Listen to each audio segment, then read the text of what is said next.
The neon lights of Station Delta 7 cast an eerie glow through the polluted air of the lower levels. James Miller walked through the crowded marketplace, his worn leather jacket helping him blend in with the other rough-looking characters that frequented this part of the station. 20 years of military service had taught him how to move without drawing attention, and now as a private investigator, those skills were more valuable than ever. His wrist computer blinked silently. Another message from his contact about suspicious activity in Dock 23. The slave trade had been growing bolder in recent months, and James had spent the last 3 weeks gathering evidence. He didn't need the money. His military pension was enough. But he couldn't stand by while innocent beings were sold like cargo. The smell of processed food and engine oil filled the air as he made his way deeper into the station's belly. Here, the walls were stained with decades of grime, and the overhead lights flickered uncertainly. James checked his hidden camera was working before turning down a narrow corridor. Voices echoed from ahead. James pressed himself against the wall, activating the sound amplifier in his earpiece. "The blue one will fetch a good price," a rough voice said. "The rich ones love exotic pets, especially the empaths." James's jaw tightened. Empaths. He knew of only one species that fit that description. The Ori were a peaceful race known for their ability to sense and influence emotions. Their blue-tinted skin and natural grace made them particularly valuable to wealthy collectors. Carefully, he peered around the corner. 3 men stood near a sealed cargo container. But what caught his eye was the woman they were discussing. She stood perfectly still, her hands bound by energy cuffs that glowed a harsh red against her pale blue skin. Despite her situation, she held her head high, her silver eyes showing more defiance than fear. "Move it," one of the men growled, shoving her forward. She stumbled but didn't fall, and James saw something in her face. Not just courage, but intelligence. She was scanning her surroundings, looking for opportunities. This was no helpless victim, but a survivor. James pulled back, his mind racing. His original plan had been to gather evidence and contact station security, but seeing her changed everything. The slavers were getting ready to move their merchandise. By the time official channels responded, she and the others would be gone. He touched his wrist computer, sending a quick message to his contact in security. "Confirmed slave trading operation at Dock 23. Multiple victims. Request delayed response. Will create opportunity for larger bust." The reply came quickly. "Understood. Be careful, Miller." James smiled grimly. Being careful had never been his strong suit. He watched as the traders led their captive toward the dock, his experienced eye noting their weapons and positions. 3 visible guards, probably more inside, armed with illegal pulse weapons, but carrying them awkwardly. More thugs than trained fighters. The woman turned her head slightly as they passed his hiding spot. For just a moment, her silver eyes met his. James felt a slight brush against his mind. Her empathic abilities at work.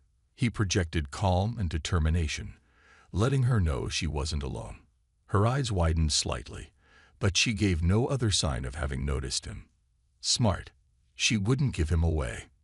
James waited until they passed, then followed at a safe distance. His mind was already working on a rescue plan. The dock would be guarded, but he knew these stations better than the traders. There would be maintenance tunnels, emergency exits, ways to get in and out unseen. He had to move fast. Once they got her off the station, she would disappear into the black market forever. James checked his stunner and the small medkit he always carried. He'd seen too many beings lost to slavery during his military years. Too many lives destroyed by greed. Not this time. Not if he could help it. The woman and her captors disappeared through a heavy door marked restricted area. James noted the security panel's model. An older type, easy to bypass. He smiled slightly. Sometimes the hardest part of being a hero was just being in the right place at the right time. He had work to do. James waited in the shadows of a maintenance tunnel, checking his wrist computer one last time. The dock's security feed showed 6 guards now, 3 outside and 3 inside with the captives. He could handle those odds, but timing would be crucial. The blue-skinned woman sat in a corner of the holding cell, her silver eyes watchful. 2 other aliens were with her, both looking defeated and scared. James noticed how she occasionally whispered to them, probably trying to keep their spirits up. Even in chains, she showed compassion. He pulled out a small device from his jacket pocket, a signal disruptor he borrowed from his military days. The traders relied on their comm units to coordinate.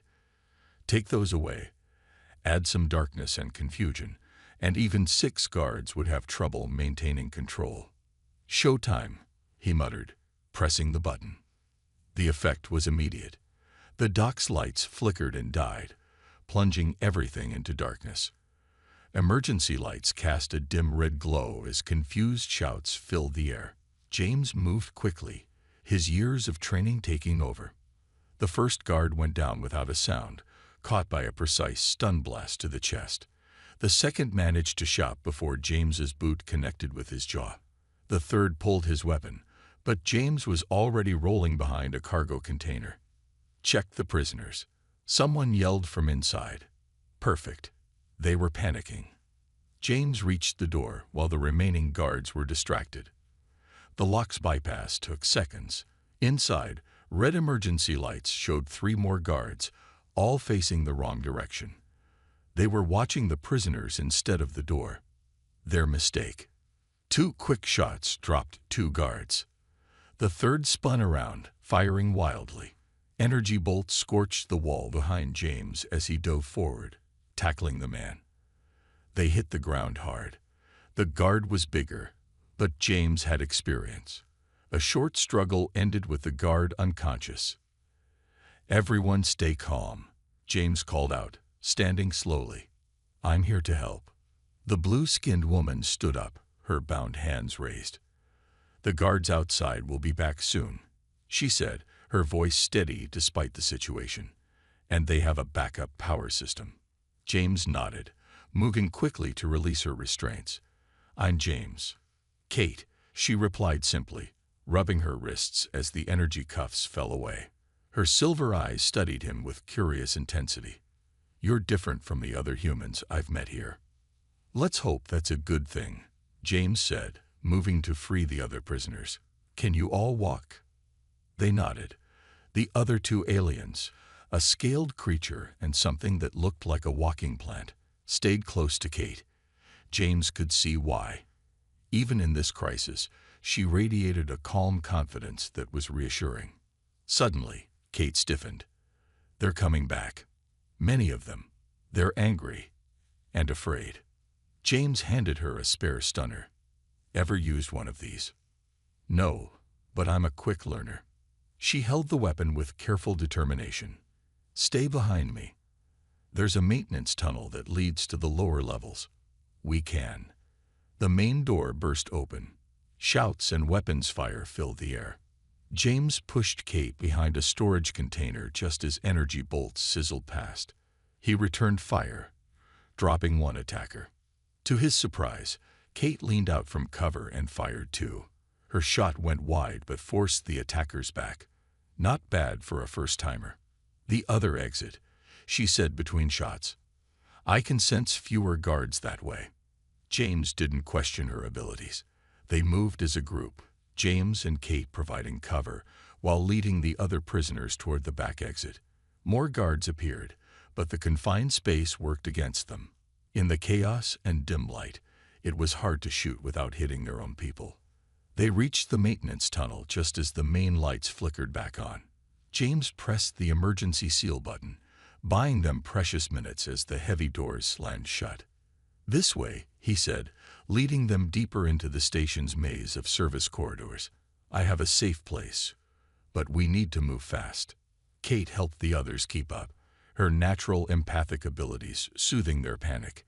As they ran, she glanced at James with a mix of gratitude and something else. Respect, maybe even trust. They weren't safe yet, but they were free. For now, That would have to be enough. James's safe house was hidden in an old maintenance level of the station, far from the busy markets above.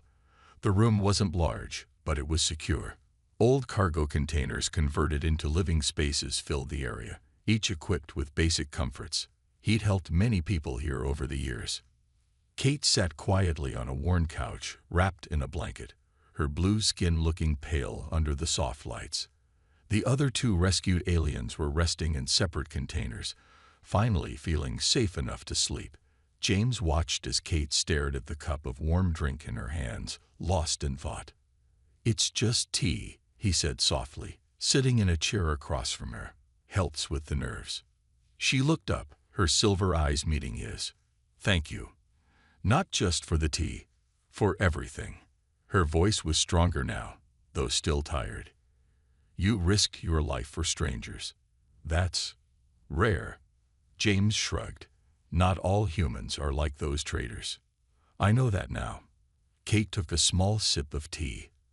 "I was a teacher on my world, a professor of galactic cultures. Actually, ironic, isn't it? I studied humans for years and still ended up being captured by the worst of them." "How did they take you?" Kate's hands tightened around the cup. "I was at a research conference. They posed as transport crew. By the time I realized something was wrong." She shook her head. 3 months.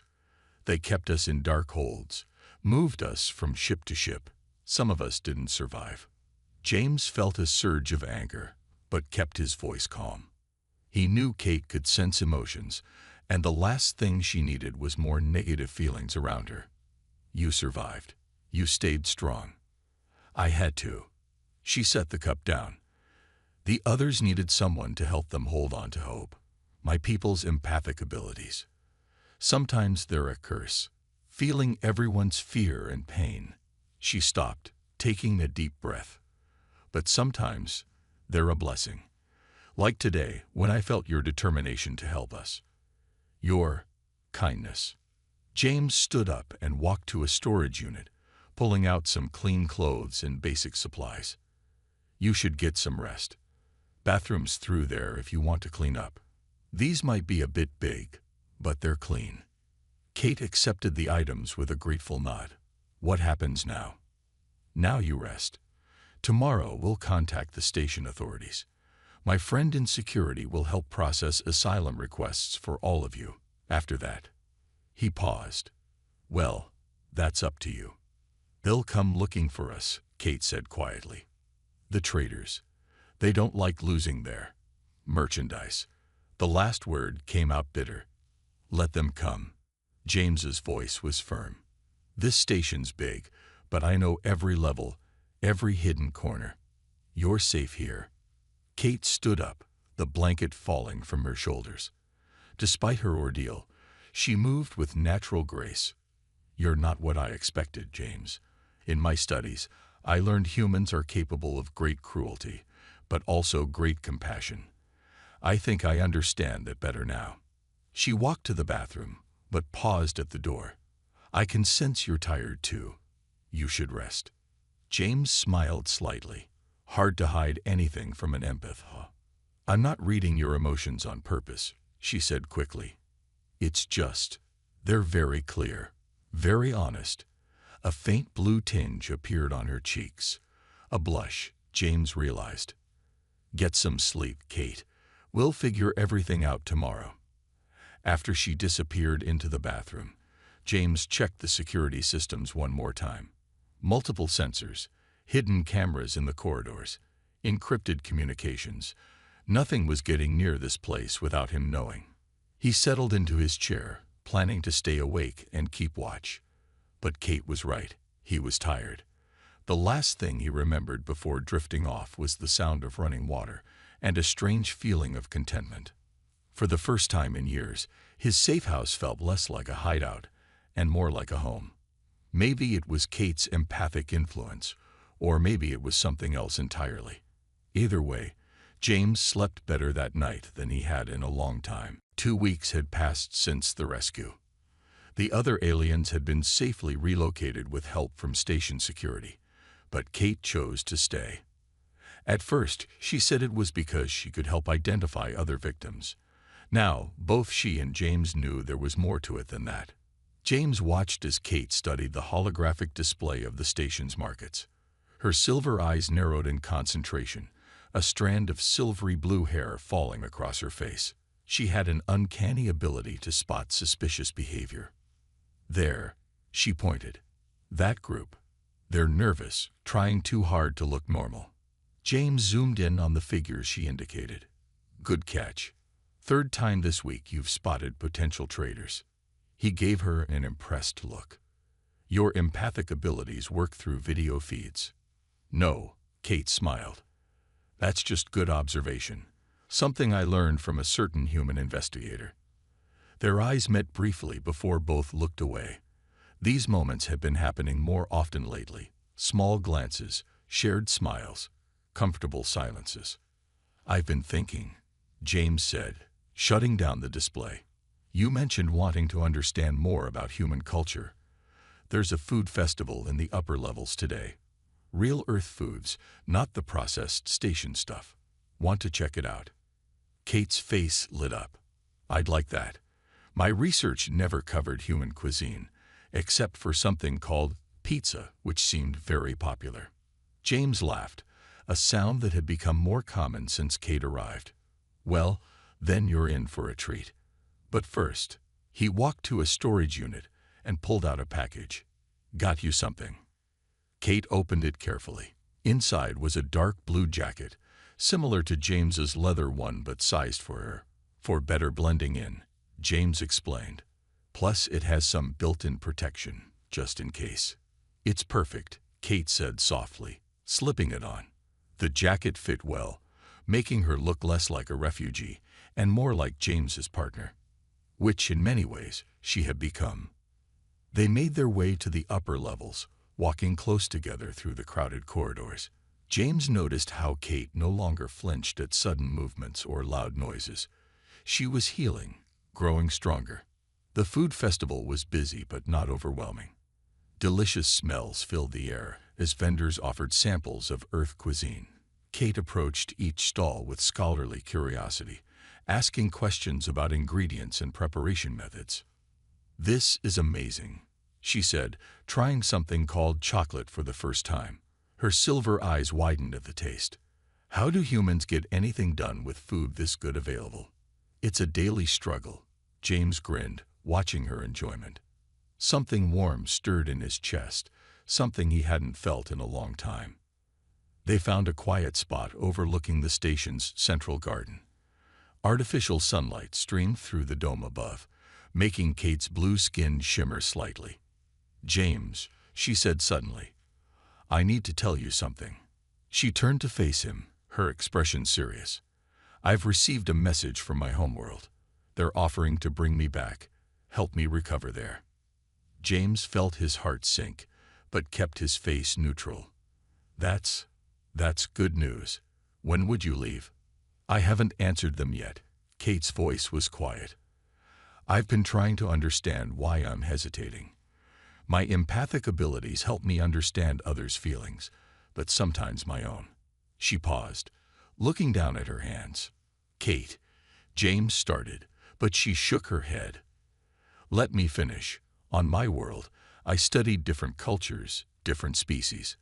But being here with you, I'm experiencing something I never found in any research. She looked up at him. I'm not ready to leave. Not yet. Not when I'm just beginning to understand. She didn't finish the sentence, but she didn't need to. James felt it too. The growing connection between them, stronger than cultural differences or species barriers. Then stay, he said simply. We make a good team. Kate smiled, relief and something more in her expression. We do, though you're still terrible at hiding your emotions from an empath. Maybe I'm not trying to hide them, James replied softly. They sat together in comfortable silence, watching the artificial sunset. Sometimes, James thought, the best things in life didn't need words at all. The alarm woke James at midnight station time. Multiple security sensors were triggering at once. He was out of bed and checking the system before his eyes were fully open. What he saw made his blood run cold. "Kate," he called out, rushing to her room. "We need to move. Now." Kate was already up, her empathic abilities having sensed the danger. "They found us," she said, quickly pulling on her blue jacket. "I can feel their anger, their greed. The traitors sent professionals this time." James grabbed their emergency bags, always packed, always ready. "They must have traced the connection when you contacted your homeworld." He cursed himself for not being more careful. "Not your fault," Kate said firmly, checking the stunner he taught her to use. "I knew the risk." The security feed showed 6 armed figures moving through the maintenance levels, methodically checking each section. Their weapons and movements spoke of military training. These weren't the usual street thugs. "Back tunnel," James decided, moving to a hidden panel in the wall. "If we can reach the industrial sector." An explosion rocked the safe house, filling the air with dust and debris. The hunters had found them faster than expected. Through the settling dust, James saw armored figures entering through the blown wall. "Drop your weapons," a filtered voice commanded. "The female is valuable merchandise. The human is expendable." James responded with his stunner, catching one attacker in the chest. Kate fired too, her aim much improved from their practice sessions. Together, they dove behind an overturned table as return fire filled the air. "The back exit," James shouted over the noise. "I'll cover you." "No," Kate's silver eyes flashed with determination. "Together, or not at all." A grenade landed near them. James grabbed it and threw it back in one smooth motion. The explosion provided the distraction they needed. They ran for the hidden exit, energy bolts sizzling past them. The maintenance tunnel was narrow, an advantage against their armored pursuers. They ran through the darkness, years of James's experience guiding them through the maze-like passages. Kate kept one hand on his shoulder, trusting him completely. "Wait," Kate whispered suddenly, pulling him to a stop. "There are more ahead." They predicted our route. James looked around frantically. They were trapped between 2 groups. Then he saw it, an access hatch to the station's waste processing system. "Do you trust me?" he asked Kate. "Always," she replied without hesitation. James shot the hatch controls. The doors sprang open, revealing a dark chute below. "It's not far to the bottom, and I know these systems, but it won't be pleasant." Shouts echoed from both directions. Their pursuers were closing in. Kate grabbed James's hand. "Together," she said. They jumped just as their hunters rounded the corner. The chute was a tight fit for 2 people, but they held on to each other as they slid through the darkness. The smell was awful, but Kate didn't complain. They landed in a processing tank, thankfully empty except for some residual liquid. James helped Kate out quickly, both of them dripping and smelling terrible. "The industrial sector is just ahead," he said, checking their surroundings. "I have another safe house there. We can." Kate suddenly pulled him close and kissed him. It caught James completely by surprise. Despite their situation, despite the smell and the danger, it felt perfectly right. "I thought I was going to lose you," she said as they parted. "I felt their intent to kill you, and She took a shaky breath. "I can't lose you, James." James touched her face gently. "You won't. But we need to move." He could hear sounds of pursuit above them. "They won't stop coming, will they?" Kate asked as they started moving again. "No," James replied grimly. "Which means it's time to stop running and fight back. I have an idea, but it's risky." Kate squeezed his hand. "Whatever you're planning, I'm with you." They hurried through the industrial sector's shadows, still holding hands. They were filthy, tired, and hunted, but somehow stronger together than apart. And James had a plan, one that would end this chase once and for all. James's second safe house was smaller but better equipped. As Kate cleaned up, he laid out his plan on a holographic display. Years of investigation had taught him that every criminal organization had a weakness. The slave traders' weakness was their greed. Their base is here. He pointed to a section of the station marked as abandoned. They're paying station officials to ignore it, but we're going to make that impossible.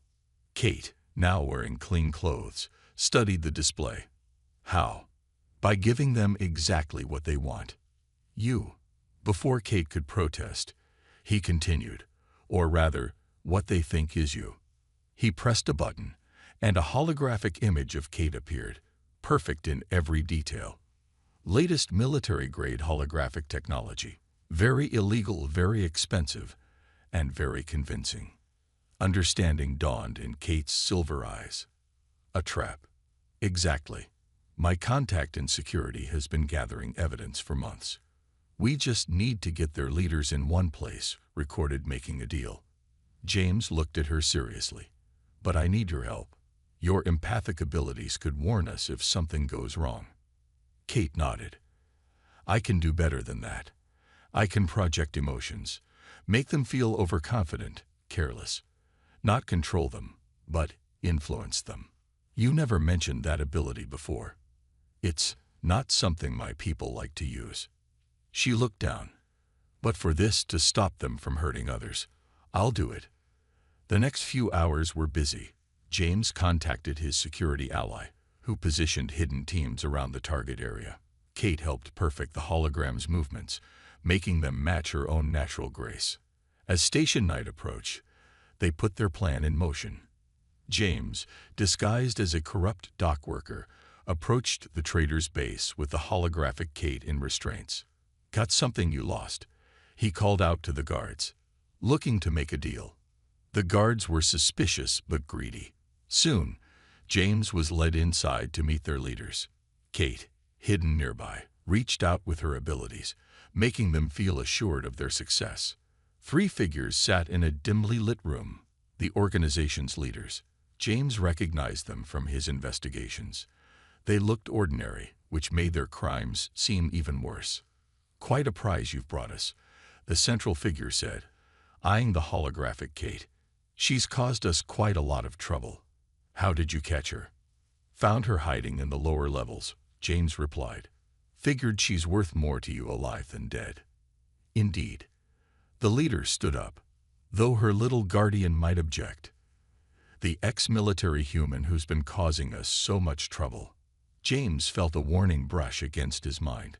Kate sensing danger, but he was ready. You mean me?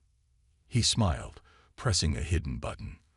The hologram vanished as station security forces burst in through multiple entrances. Chaos erupted. The leaders tried to run, but Kate's emotional projection had done its work. They'd posted fewer guards than usual, feeling overconfident. James tackled the main leader as he reached for a weapon. You're under arrest, James's security contact announced, leading a team of armed officers. We have evidence of your entire operation. It's over. The leader spat at James. You have no idea how big this is. We have connections.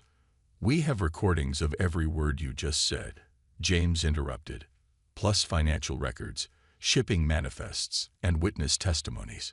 Your connections won't help you now. Kate stepped into the room, her real presence far more commanding than the hologram. The captured traders stared in shock. My people believe in justice, not revenge, she said quietly. But we also believe in protecting others. She looked at each trader in turn. You will never hurt anyone else again. As security led the prisoners away, James's contact approached them. Good work, both of you. We've already found more victims in their holding cells. They're being rescued now. Kate's eyes filled with tears of relief. James put his arm around her shoulders, and she leaned into him. It's really over, she whispered. This group is. James agreed. There will be others. Kate looked up at him. Then we'll stop them too. James smiled, realizing she was right. Whatever came next, they would face it together. The traitors had tried to break her spirit, but instead they'd helped create something stronger. a partnership that would become legendary on Station Delta 7. The message from Kate's homeworld blinked on the screen. It was the third one this month, each more urgent than the last. The RI High Council wanted their lost professor back, offering her old position and special protection. Kate stood at the window of their new apartment in the station's upper levels, watching ships drift past in the eternal night of space. The apartment was a thank-you gift from station security.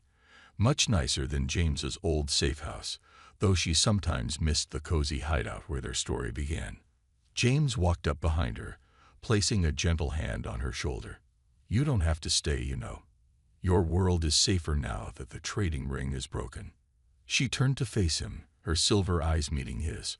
"Are you trying to get rid of me, James Miller?" "Never." He smiled. "Just making sure you know you have choices. I made my choice weeks ago." Kate took his hand, her blue fingers intertwining with his. "Besides, we have work to do." She was right. Their success against the trading ring had brought more cases their way. Former victims sought their help in finding lost friends. Families wanted help tracking missing loved ones. They'd even gotten requests from other stations dealing with similar problems. Speaking of work, James walked to his desk, picking up a document. Station security offered us official positions, special investigators, focusing on trafficking cases. They want to make our partnership official. Partnership? Kate's lips curved in a smile. "Is that what we're calling this?" James felt his face warm. Even after all this time, she could still make him blush. "Well, I was thinking." He reached into his pocket, pulling out a small box. "Maybe we could make everything official." Kate's eyes widened as he opened the box, revealing 2 rings, one silver, one with a blue stone that matched her skin. "On Earth, rings are traditional," James said softly. "But I researched RI customs too. The blue stone is from your world. It's meant to symbolize eternal connection." Kate's hand trembled slightly as she touched the rings. "You researched my customs. I had help. Your father is a very understanding man, once he got over his shock at getting a call from a human." Tears filled Kate's eyes. "You contacted my family. Had to do it properly, didn't I?" James took a deep breath. "Kate, when I found you in that cargo hold, I was just trying to help someone in trouble. I never expected to fall in love with an alien." She finished, stepping closer. "To find someone who completes me," he corrected. "Human or I, it doesn't matter. What matters is who we are together." Kate picked up the silver ring, studying it. "You know this will cause quite a stir. The first human RI marriage. Is that a yes?" Instead of answering, Kate pulled him into a kiss. James felt the gentle brush of her empathic abilities, sharing her joy, her love, her absolute certainty. When they finally parted, she slipped the ring onto his finger, then held out her hand for him to do the same with the blue-stoned ring. "The council won't be happy," she said, admiring how the stone seemed to glow against her skin. "They'll adapt." James pulled her close. "Just like the station adapted to having an empathic investigator. Just like I adapted to having a brilliant, beautiful partner who can literally sense when I'm lying about doing the dishes." Kate laughed, the sound like music. "A useful ability in marriage, I think." Their apartment's communication system chimed. Another case waiting. But for now, they just held each other, watching the stars wheel past their window. The station had changed them both. James had found purpose beyond his military past, beyond even his mission to help others. He'd found someone who understood him completely, who matched his dedication with her own strength. And Kate, who had once studied cultures from a safe academic distance, had found a new life in living among them. She transformed from victim to protector, from observer to participant. Most importantly, she'd found a love that transcended everything she thought she knew about humans. As they stood together planning their future, both knew this wasn't just their story anymore. It was a beacon of hope for others. Proof that love could bridge any distance, heal any wound, and create something beautiful from the darkest circumstances. The stars twinkled beyond their window, promising new adventures, new challenges, and a lifetime of facing them together.